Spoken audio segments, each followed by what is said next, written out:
Praise the Lord. June 24వ తేదీ 2025.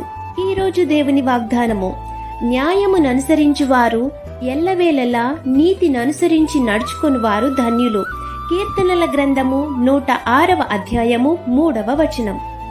దేవుని దృష్టిలో యథార్థముగా ప్రవర్తించువారు ధన్యులు. దీనులకు, దరిద్రులకు న్యాయము తీర్చేది దేవుడు మాత్రమే. ఇతరుల పట్ల మంచి మనసాక్షి కలిగి ఉండాలి. మంచి ప్రవర్తన కలిగి ఉండాలి. ఇతరుల పట్ల మేలు చేయడంలో విసిగిపోకుండా ఉన్నట్లయితే తగిన సమయమందు దేవుడు హెచ్చిస్తారు.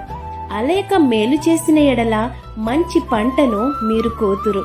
కాబట్టి ఈ వాగ్దానం మీ జీవితంలో నెరవేరాలని కోరుకుంటూ దేవుని సువార్త పరిచర్యలో మీ సహోదరి. ఆమేన్. God bless you. Download ShareChat.